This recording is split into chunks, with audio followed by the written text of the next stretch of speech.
We started a new series last week, and Pastor Stephen Martinez, he shared with us about the family. We started a new series on the family. We're calling it 4 F words for the family, and they're good F words. 4 F words for the family, and last week he talked about foundation, the foundation that we need to lay and we need to set for any healthy family. And the F word that I'm going to give you this morning for family is forgiveness. Forgiveness. How many of you know it's true, it's honest in your family during your lifetime with your family, whether it's mom and dad and the kids and grandkids, or whether it's an adult brother or sister or even cousins at family reunions, things happen. Jesus said, matter of fact, very plainly in Luke's gospel, I believe it's in your notes. Matter of fact, you can should have a hard copy of your notes. You can get those through your app. Jesus said in Luke 17, verse 1, he said to his disciples, offenses will come. Yes. And at the dinner table, during the evening, at a family reunion, you can write it down. No matter how nice you are, there's going to be some other people that aren't very nice. And sometimes you're not even nice. Sometimes you even offend people. Oh, I've offended people before. I really have. I'm good at it. Offenses will come. But the important thing is to realize that although offenses will come, there's a remedy for the offenses, and it's called forgiveness. But you see, what happens is when there's no forgiveness, but the offense happens, and your feelings are hurt. Anybody got their feelings hurt by somebody in your family? Yeah. They hurt my feelings by what, my wife hurt my feelings by what she said. My husband hurt my feelings. That sister of mine, when she embarrassed me, that hurt my feelings. And you get your feelings hurt. You get your pride hurt. Not only, and maybe it's a little deeper, it's like, this is not just my feelings, this is a deep wound that's happened. And when you don't deal with that, what happens is there's another word for unforgiveness. It's called resentment. You start to resent that person. You start to even feel ill will towards them, and it starts to eat you up on the inside. Nelson Mandela, a man who underwent much persecution and much prejudice against him and his race in South Africa, and he had much to forgive. Later on, at an older age, he said this: resentment is like drinking poison and then hoping it will kill your enemies. Resentment is like drinking poison, hoping it'll kill your enemies, but the only person it kills, the only person it destroys is you. So here's the question in the context of family. That's what we're talking about. Forgiveness in the family unit. Why is it important to forgive family members who have offended you or hurt you? Why is that important? You know why? It's because you only have one family. You only have one. Family is permanent. Listen, you've got rascals and jerks in your family, but they're your rascals and jerks, okay? They come out of your blood, and you might even have a little bit of that in you. And there may be some times when you need to be forgiven yourself for being an imbecile or just being, mean sometimes. And so you only got one family. Family is important. And the way you forgive and the way you practice reconciliation with your family is going to determine your future, whether your future is good or bad. It's going to determine your legacy that you pass down even with your children. It's that important. We see that in the Bible.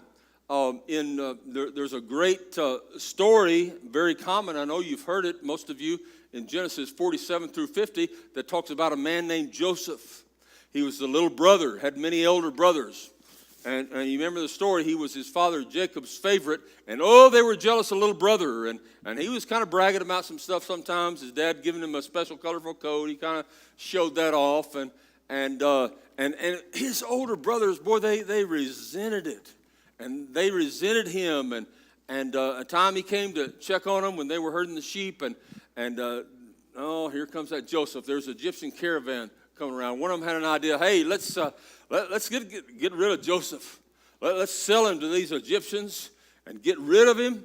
And we'll make up a story. We'll tell him that he got killed by a wild animal. And so they did that. They threw him in a pit, and then they sold him into slavery. They lied to the father Jacob. Jacob said that he was killed, showed him blood on the coat, and Jacob grieved greatly. But now they were rid of him. And Joseph was sold as a slave, and then later on even, he was thrown into prison unjustly.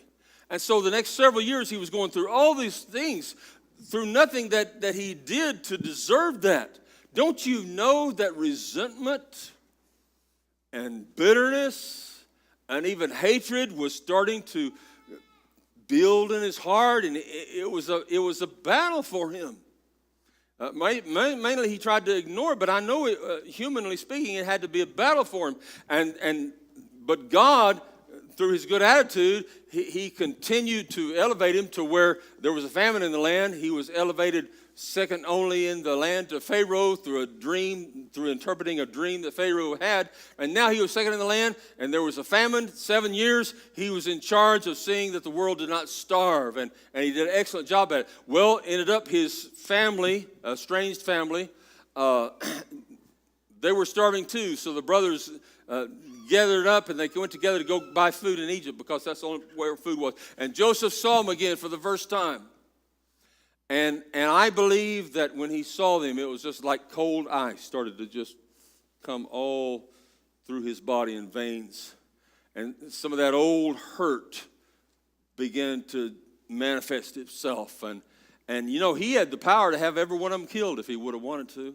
He could have had the power to have every one of them put in slavery and to have them thrown in prison and to see how they liked it. But he kind of went through a little test period. But ultimately, he made a wise decision that he forgave every one of his brothers. And he reconciled with them, and he told them face to face, I forgive you. What you meant for evil, he said, God meant for good. And God is using this to preserve our family. And God is using it to bless our family and to preserve our father Jacob's legacy. And it was amazing that as that forgiveness came, all their families, all those brothers' families, boy, they began to prosper. They were blessed as they came to that land. And the mighty nation of Israel, who was Jacob's name was changed to Israel. The mighty name of Israel was really birthed and began to flourish, and a great legacy was established. It's really interesting. After you read that in Genesis, you read immediately in Exodus 1, 6 and 7, that Joseph died and all his brothers and all that generation, they were gone. But the people of Israel, the seed that went on for generations, they were fruitful and increased greatly. They multiplied, grew exceedingly strong, so that the land was filled with them. Man, they started having babies. They were making money. They had gold and silver. They were being blessed. I believe you can tie it back to when Joseph made that decision that he was going to forgive his brothers and sisters, bring them back to Egypt where they could be prosperous, they could be blessed. If he would have thrown them in prison, if he would have murdered them and killed them, gave them retribution, I don't think the nation of Israel would have been birthed, and we would have known it today. And here's the thing that blows my mind. 38 generations later, through Judah, the eldest brother of Jacob, Israel, you know who came on the scene? Jesus the Christ, the Son of the living God, who established forgiveness that just blew it all up to pieces, you know. I mean, the forgiveness of Jesus is on a whole new scale now, right? So I think back, thank you, Joseph, for forgiving your brothers. Because of you, Jesus came 38 years later, and he forgave the world. You see, it's all a part of God's plan, isn't it?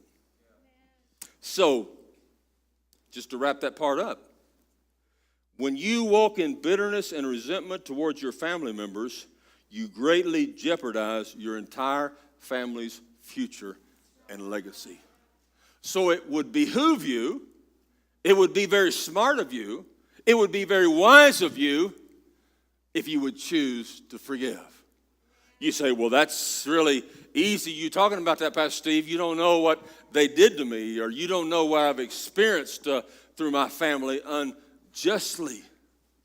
Well, I know it's not easy, but a lot of times things that are good and things that are blessed to get to them is not always easy to do. But here's how you can begin to practice that.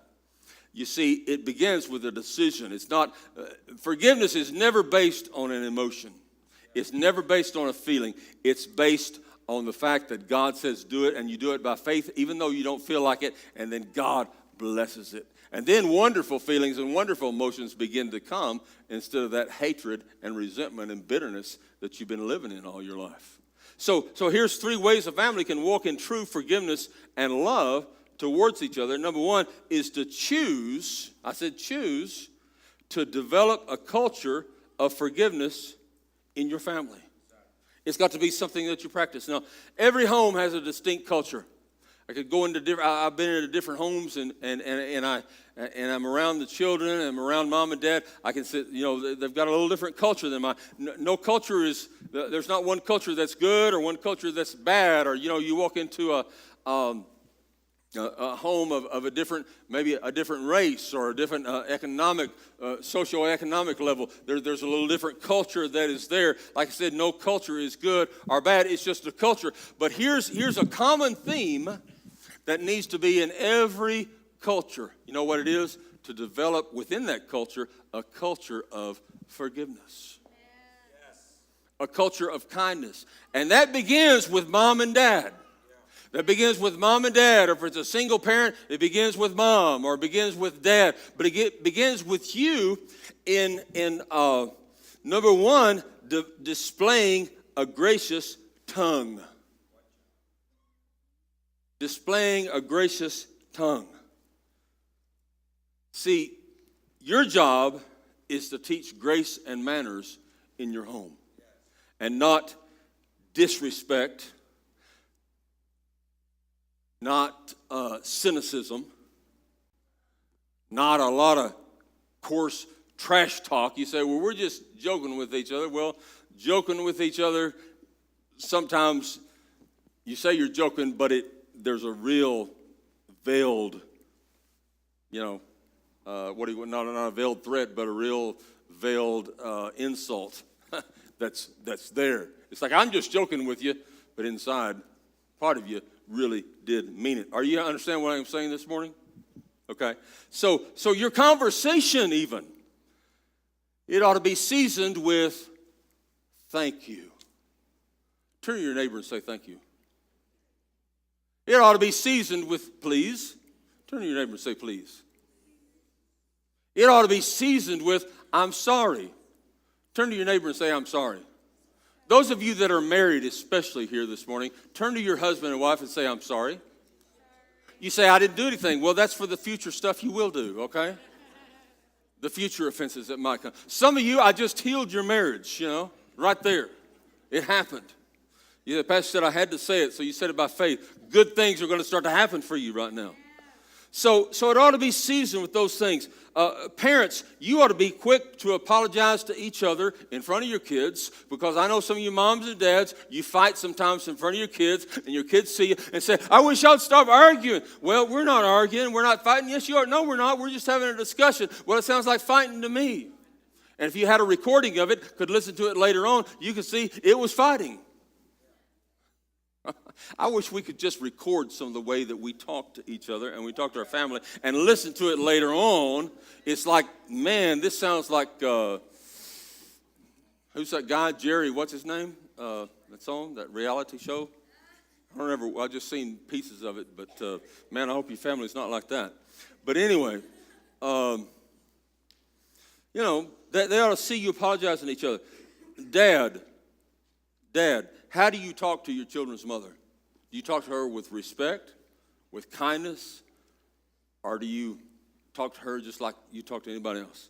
Mom, how do you talk to your children's dad? How do you talk to your children's dad when he's not around?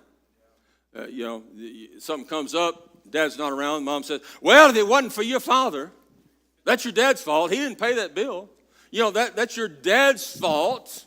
He didn't take care of that. That's your dad's fault that the commode is overflowing. He didn't stop it when I told him to. He doesn't do anything around here.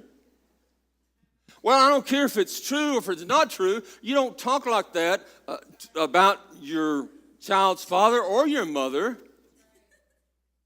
with disrespect. And those of you that this is your second marriage and, your children's dad or your children's mom, are in a different home, that is still your child's dad. Even though they're not married to you anymore, that's still their dad. That's still their father.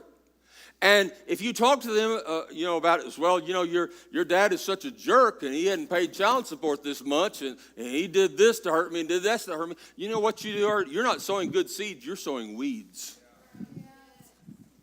You're sowing tares in their life.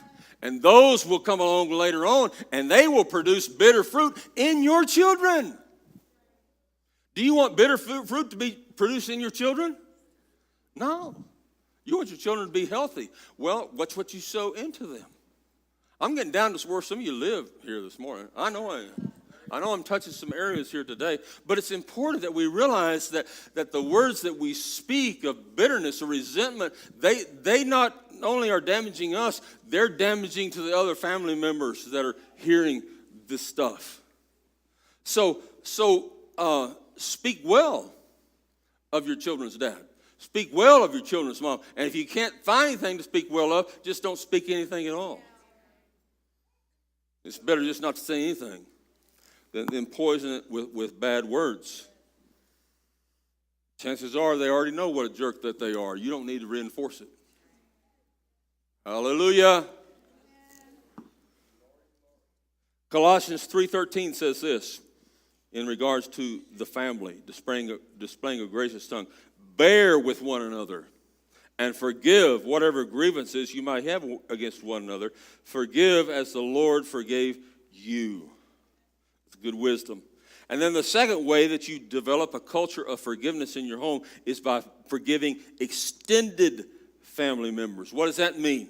People outside of mom and dad and daughter and son. That those kids that you grew up with in the home, those brothers and sisters, okay, now you're all adults. But I've seen adults, brothers and sisters, they still fight and are estranged towards you. Your kids, when they're little, man, they get in arguments and they fight. But the sad thing is later on, when they're in their 20s and 30s, that does not always stop.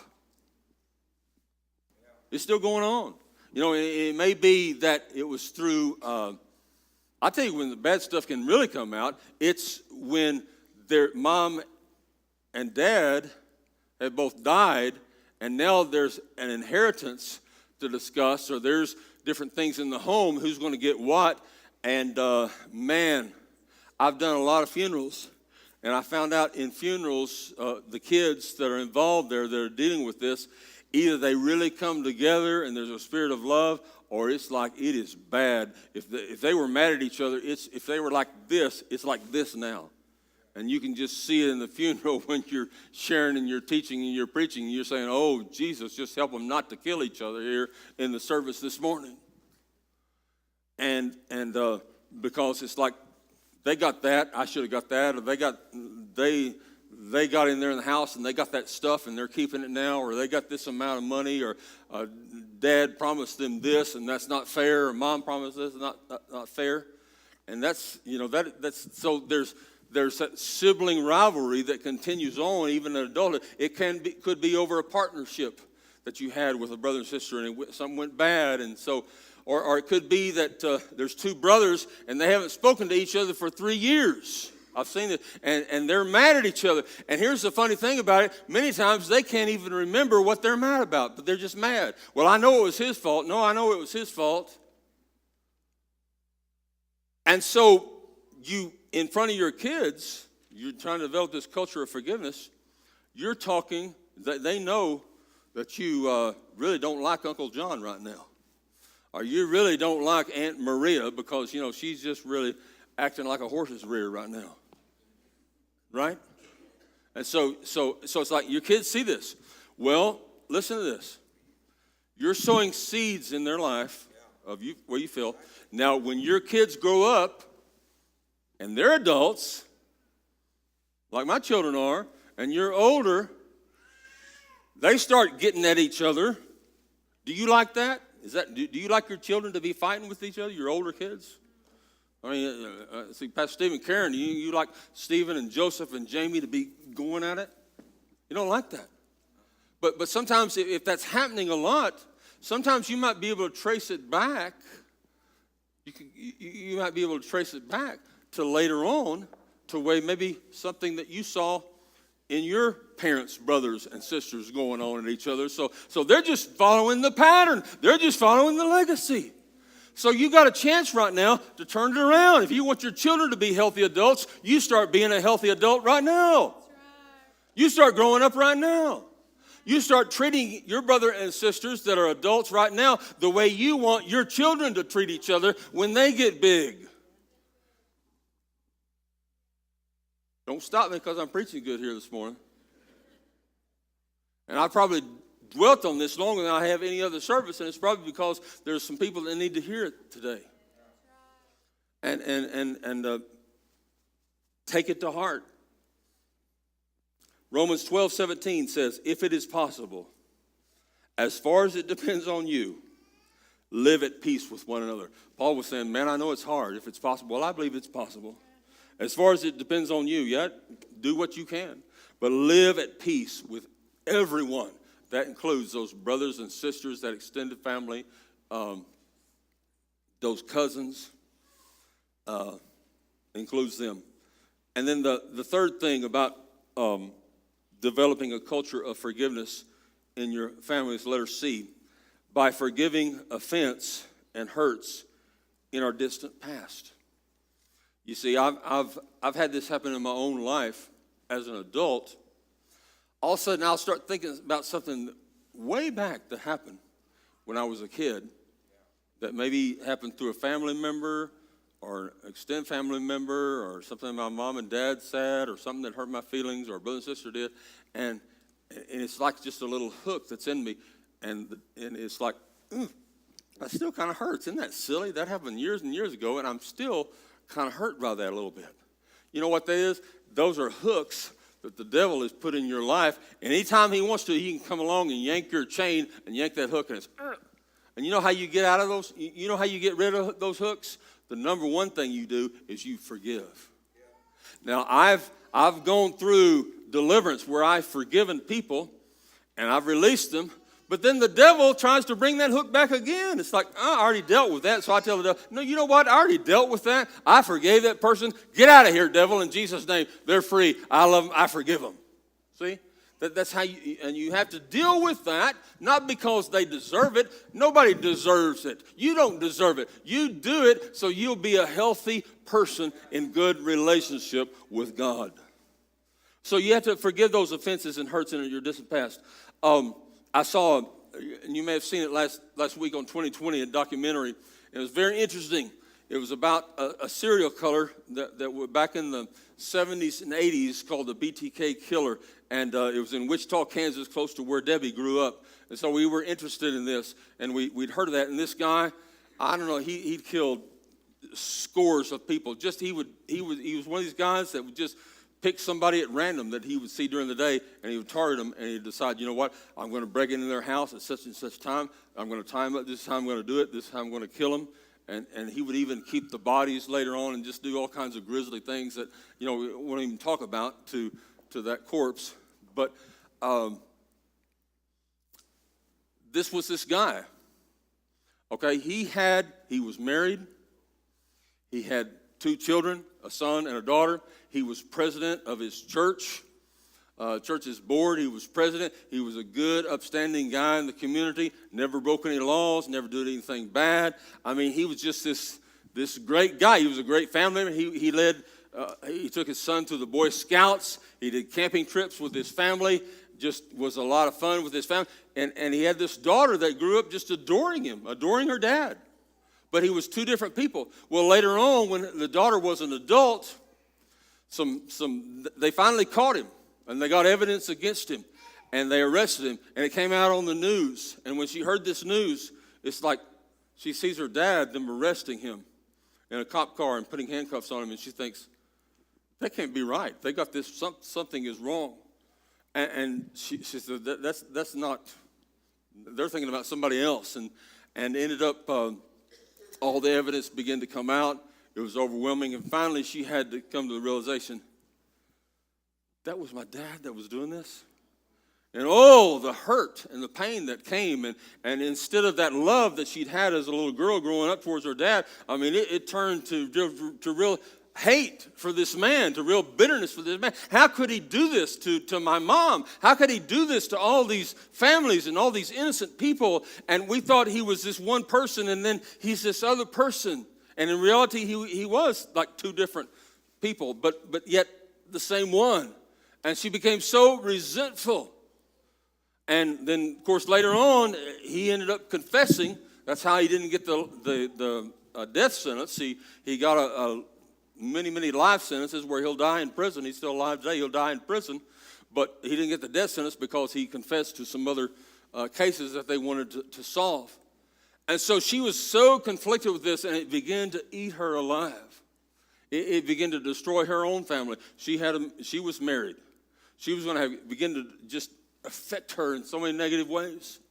And she was saying this interview, and she's written a book. She was saying that later on, I began to get back to the Lord.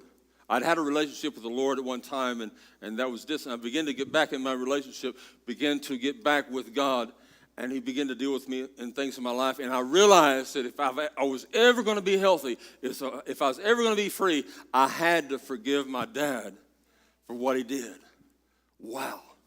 And she said, I forgave him, and I wrote him a letter. And I even visited him in prison and said, Dad, even though you did these horrible things and it's not right and everything else, I'm still your daughter. You're still my dad. I love you, and I forgive you. Now, that has to be God, doesn't it? I mean, that has to be God. None of us could say we could do that unless we were in that situation. But she did, and she said, I'm happy now. My marriage is good. And she's having kids of her own, and they're growing up. And she said, I struggle with how they're ever going to tell them who their granddad is and when they're going to find out and what he's really done. And I don't even know if I ever want them to meet them or not. But she said, I had to, and here's how she came to that. She said, I had to realize that I'm human and I'm a sinner, and my dad is human and he's a sinner. And even though it does not make sense to us, we've all sinned and we've all fallen short of the glory of God. And she said, I had to realize that if my dad was truly repentant and he truly realized what he did was wrong, which I don't even know if he realizes it was bad. He got a thrill out of it. But if he ever came to that place, you know what?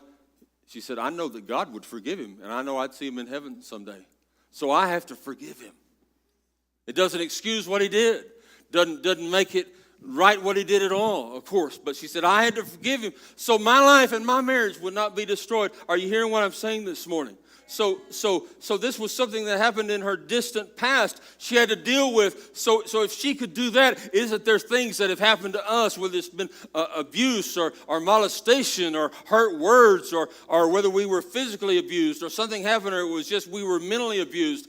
Listen, if we're ever going to be healthy as an adult, if our kids are going to be healthy, if we're going to have a good future and a blessed future, we've got to forgive. We got to forgive. And let's even...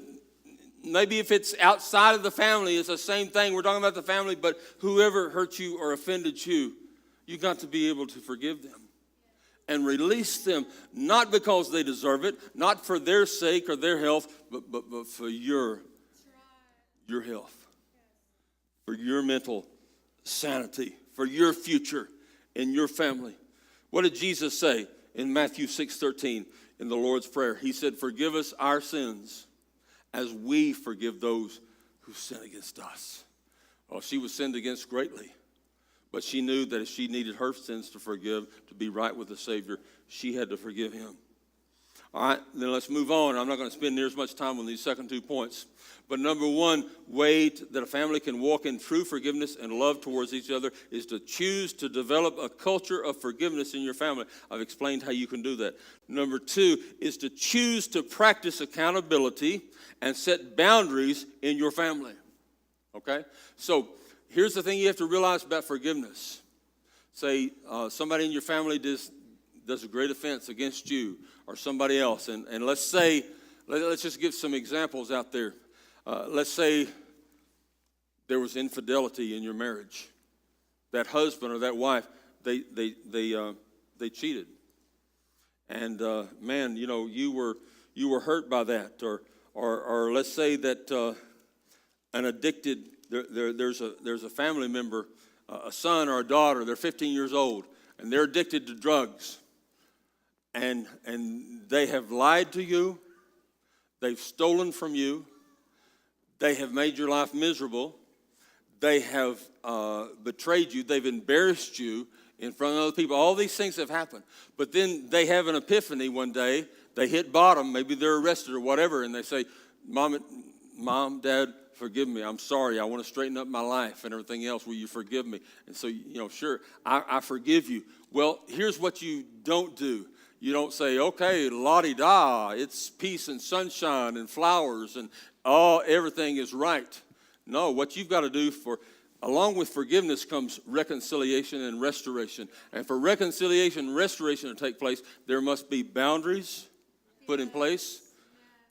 There has to be some consequences. Because if they've stolen from other people, then they need to get a job and they need to pay that money back.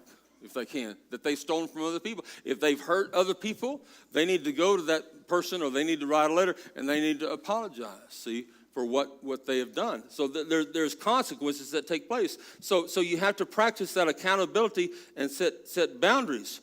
The goal is for family members not forgetting and pretending offenses never happened. You say, I thought I'm supposed to forget it. Yeah, you forget it, but it doesn't mean that you don't put boundaries and accountability in place, and I'll explain that in a minute. The goal is release and restoration. So if my child has been a hellion and they come to their senses and they've repented, as a parent, I still have to put boundaries and accountabilities. You know what? I'm going to be checking your cell phone. You know what? You're supposed to be in at this certain time. You know what? When you go to this place that you say that you're going to go to, you need to give me a call. And you know what? I have the right to go into your room and go through your drawers at any time to see if you're hiding any drugs or whatever. And that might be for a period of time, whatever. The Lord tells you. If there's an affair that's taken place, and you know what? I've forgiven you. You've been repentant for it. But you know what? For the next year, I'm going to need to check your cell phone. And when you go someplace, I need to know that you truly went to where you said that you were going to go. You have to set up some kind of accountability. Are you hearing what I'm saying? That's not easy.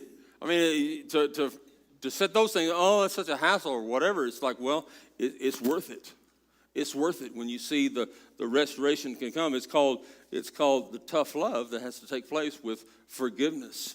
And then the last thing let's talk about on the last part of the forgiveness in the family is number 3, to choose to release the power you get from holding on to the past. Now, that's where I want to deal with that.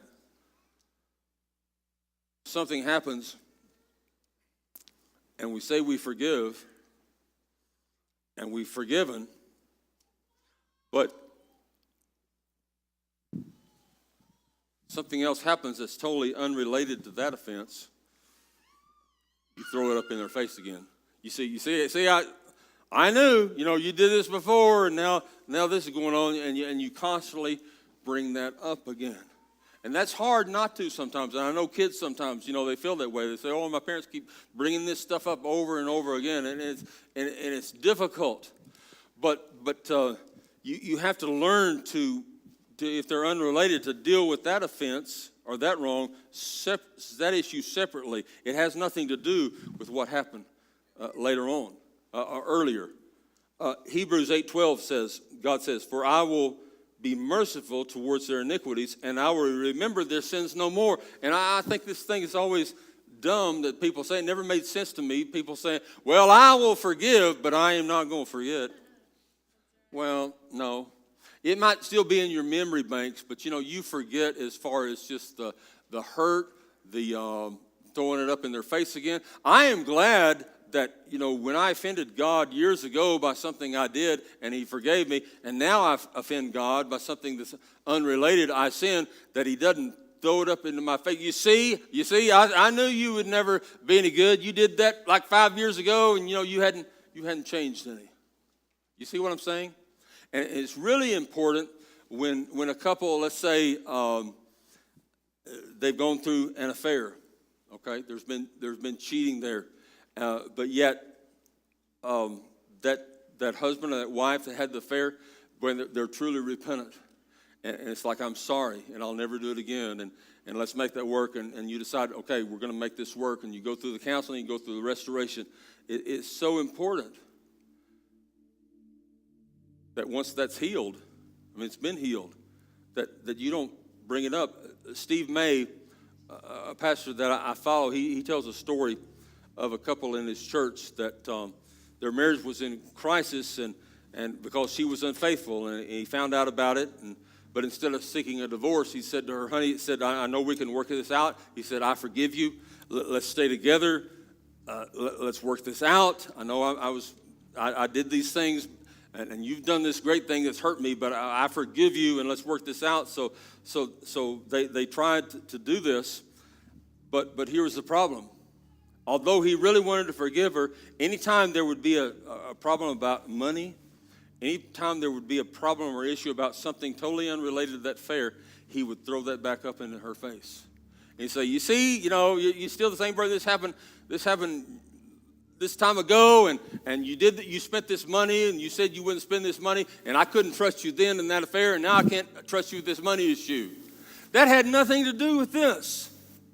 But you throw it in the face. And so she finally got sick of it, and she said to him, "I wish you had never forgiven me, because I can't stand to have it thrown in my face every day." Now, you say, "Well, you can't be too hard on this guy. He was hurt greatly, and she cheated on him." And it's like, okay, we know that. But yet, he had to come to realize that if she was truly repentant and she hadn't done that again, and it had been years, he can't keep bringing that up, because you know what? God forgot about it. God says he throws our sins and our offenses in the sea of forgetfulness. Never to be remembered no more. So it's not easy. Corrie ten Boom, and I heard Karen talking about this a little bit, and after she went through everything that she went through in her book, she's quoted as saying, "Forgiving someone is like setting a prisoner free and finding out that prisoner was you." Isn't that true? You're finding out, okay, I'm releasing that other person, but the one you're really releasing is yourself. So just to summarize as we close, number one, if you want a healthy family, the F word for today is forgiveness. You must choose to develop a culture of forgiveness in your family. Develop a culture of forgiveness in your family. Make the choice. Number two, choose to release the power you get from holding on to the past. All right? And I believe that's actually number three. And number two is to choose to practice accountability and set boundaries in your family. Let's pray this morning.